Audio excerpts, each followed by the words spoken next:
Yes, let failures and discouragement motivate you to succeed or do more rather than, stop you. Welcome to the conversation on TOS Television Network, your digital first Pan-African news network. And my name is Adesu Suyi. And my name is Mesafila Junimo. Thank you so much for joining us on the conversation. How are you, Adesu? I'm very well. How are you doing? Good. It's Friday already. I know. How do you feel about that? I'm in. It's Friday again. I actually asked you that because I was waiting for you to do that. You're waiting for it, right? Yes, okay.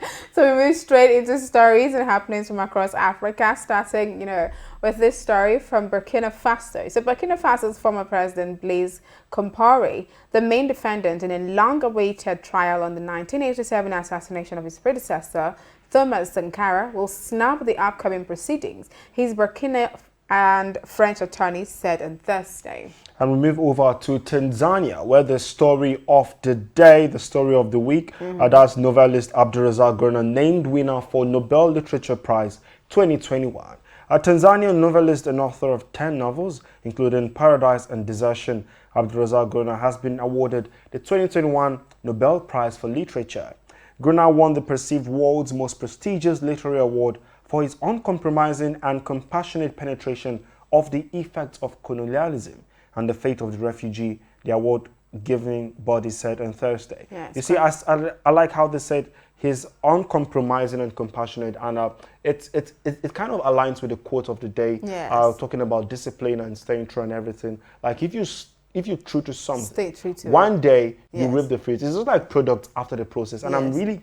Like, we are so happy, Africans as a whole, Tanzanians, Nigerians, we're so happy that, yes, he's winning this for his uncompromising quality of his words and everything. Yes, exactly. Have you read any of his book before? No, I haven't, but I might have to pick this one up. Definitely.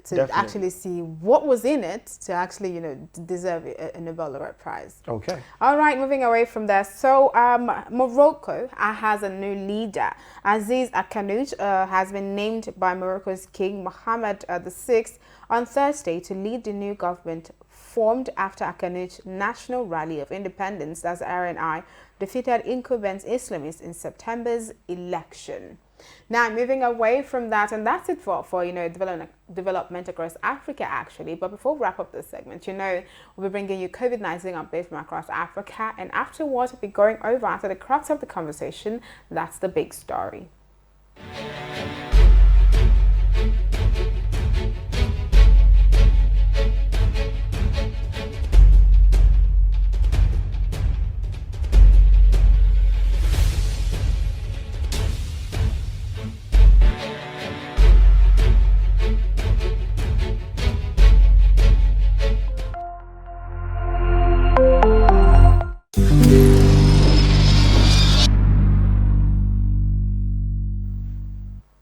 Yes, it is still the conversation showing on your digital first Pan-African news network. Emphasis on Pan-African. Make sure you're a part of our social media community. Follow us across all our social media platforms so we can give you updates and happenings from across Africa. That is at TOS TV Network on Instagram, Facebook, Twitter, and of course our website www.tostvnetwork.com. Do not forget, you should like our videos and also subscribe so you do not miss out on amazing content. That's the big story, the crux of the conversation, and this is Friday, and we want to focus on a story that we saw on the newspapers 2 days ago, and that's talking about age criterion and Nigerians' unemployment crisis. We do know that the country is suffering from a large percentage of people who are unemployed, and we're looking for solutions and ways forward and everything, but still there is a factor, and that is age, and we want to talk about it, Adeswa and I.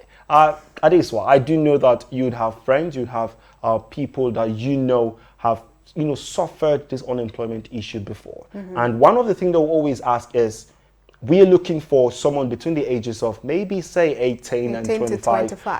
And then we now start to look backwards, like when do you go to school, when do you graduate, what are the issues that we've put into place? We have education and then we have the age, and your age cannot remain the same, yes, because it's just transient. You keep growing, and that's the issue. So now let's talk about it. What do you think that is the issue of this age thing? Is it because of the person is too young, or are we saying people are not capable if they are older? Okay, like you did mention earlier, the different demographics that actually affect, unemployment, especially in this part of the world. You did mention the education part, and then there's the age part of it. And then we do know that most times when you see vacancy, Yes. and you feel like, oh, I'm qualified for this position, and then you check, that there are always clauses, and then you check the clause and you see, oh, it has to be between the age of 18 to 25.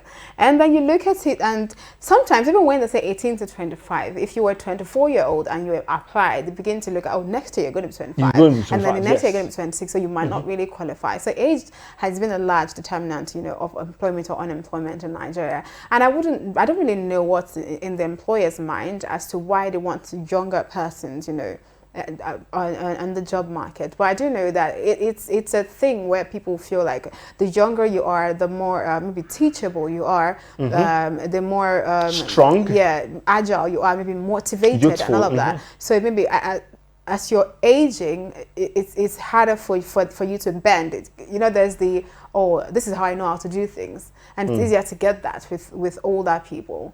Or they just maybe feel like the older you are, it's more difficult it is for them to run with you. Yes. And then so it's beginning to like, let's just get, lots of young persons on board. Your mind is still sharp, you're still fresh, maybe fresh out of school, your mind is still sharp, there's still a lot, there's still a lot you can learn. And then there's also people that have said, look, I think they want younger people because they know older people maybe know their worth and they may not accept less than their worth. But if you have a younger person who's just coming out, who's just, getting into the job market. You did mention, I think maybe the youngest, averagely, the youngest graduate that we have maybe 22 years old on the average. On the average. And then, he's just coming out of school, he's probably going to take any opportunity that's out there. And, all of that. So I think those are all the contributing factors as to why they might want younger persons. But also, I think it also depends on the kind of job. Yes, and I know for a fact that this is not just peculiar to Nigeria. Yes, Africa. Obviously, it's an global. International thing. Yes. And why I would beg to differ that Nigeria should be different is because we have structures in place, and I will always talk about the education part of it. Of course, yes, you'd have preferences. We want this kind of people. Then the question you should ask is, how available are these people? What are the structures that we have educationally? How old? Like, what's the age range of people that we have that are ready to work? That's the question we ask. But now you go to the street and we're trying to take vox pops and you're trying to talk to someone and they don't want to talk to the camera. They're like, we're looking for a job. And if you want to say, okay, this person maybe is 30 something, 28, I'm like, okay, what kind of opportunities would this person have? But then again, we have a structure that welcomes the younger people. That will say the younger the better. So there's an age range, and it affects the person. It affects the psychology, it affects everything, and people begin to now look towards corruption. That's where you now see forgery of certificates. Yes, exactly. You see people, manipulating their birth certificate, deliberately losing their birth certificate so they can go to the court and swear an affidavit. People don't even send the swearing of affidavit again. You know why this is funny to me? Why? Because they're deliberately losing their... I do not have a birth certificate. Why do you not have that? Did you deliberately lose it? No, that's on my parents. I do not have. So Okay. Deliberately losing it and then going to swear affidavit, I was like, okay, shots fired. Okay.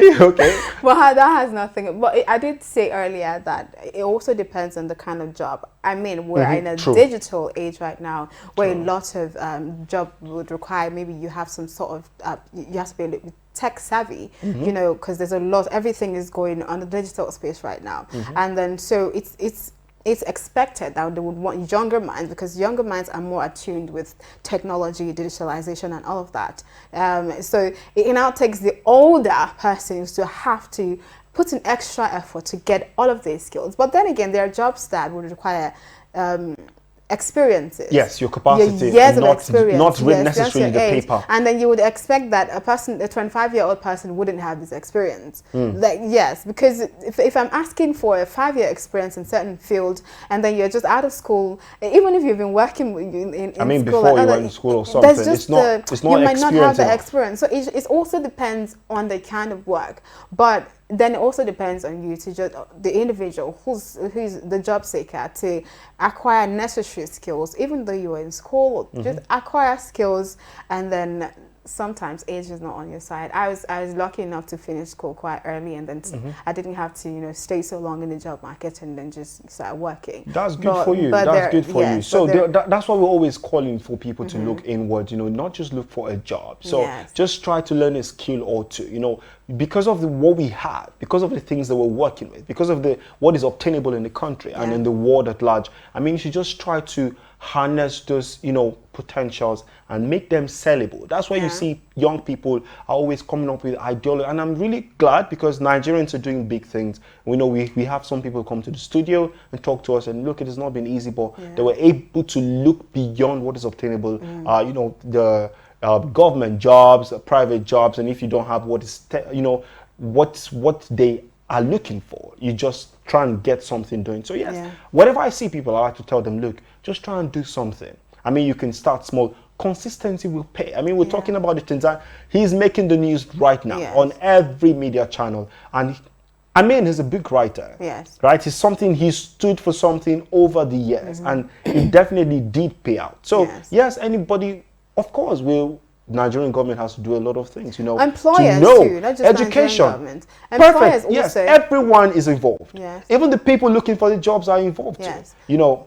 But I would just say that we should stop. I think boxing people in with the age bracket trying to define the capacity and right? everything. I do know that there are lots of 30-year-old, 32, 35-year-old that are very, very savvy that would give you a lot of what you want, on a platter. It's like, I have all of this in one package. So having to now just box it in to say, 25-year-olds, 22-year-olds is what we're looking for.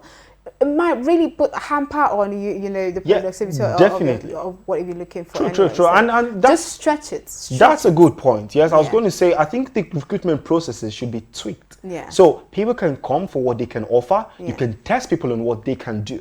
And not necessarily the papers that they have. And yes, it's good. You go to school. Yes, you need graduates. But there are other things that they're looking for. And necessarily, it's not what the job. I mean, it may be cleaning this table. And then you're looking for someone who is 28 years old. I mean, a 10-year-old. I get you. I mean, qualifications in this part of the world sometimes drive you crazy. But that's it for the conversation this morning. Thank you so much for joining us on the conversation this morning. But do not forget, you can be a part of the community. Just follow us across all social media platforms. That's TOS TV Network on Facebook, Twitter, Instagram, YouTube. And then you can stream the conversation and other programs on www.tostvnetwork.com. My name is Ade Sawasui. And my name is Merciful Lajinimo. Have a wonderful weekend. We see you here again on Monday. Stay safe.